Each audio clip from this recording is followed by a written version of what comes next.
Congressman Sandro. Huwag mo ako hamunin sa konstitusyon, baka hamunin kita ng debate sa konstitusyon. Anak! Professor. Papahiya ka sa akin. Anak, huwag kang ganyan. Huwag ako challenge ng mga constitutional law, local government, election law.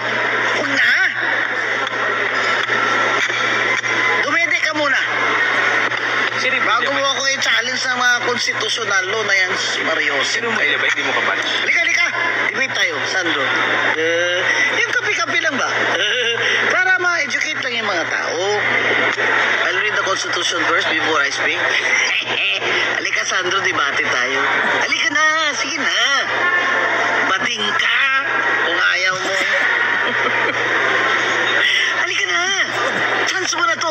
Napakita sa lahat na itong si Commissioner Attorney Rowena Guanzon ay ampaw. Hindi talaga magaling yang taga-UP na yan at Harvard. Talagang magaling kami na mga nag-graduate sa Australia at sa London School ba yun? Nakita mo sinugod dyan. Ito talaga. Halika na, Sandro. Nakita mo yung ginawa ni Kiko? Tapang mo naman akla pag wala ako dito. Hindi ka pala marunong magbasa eh.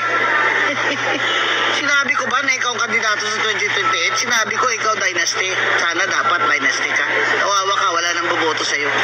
2028 pa lang, wala nang boboto sa Marcos. Basta ka nga ng mabuti, akla. Oo, alam ko yan. Nakita ko yan. Sinabi ko na sa inyo eh. Yung kakulitan dyan ni Kiko eh. Hindi niyo kaya. Kaya nyo na yan. Yun lang siya, hindi nyo siya kaya. Oh. Ano ang Sandro? Sige. Pustahan tayo. Kay Kiko ako. O, sige, debate kayo. Oo, kay Kiko na lang. Hindi na lang sa akin. Sige. Hindi na lang sa akin. Kay Kiko.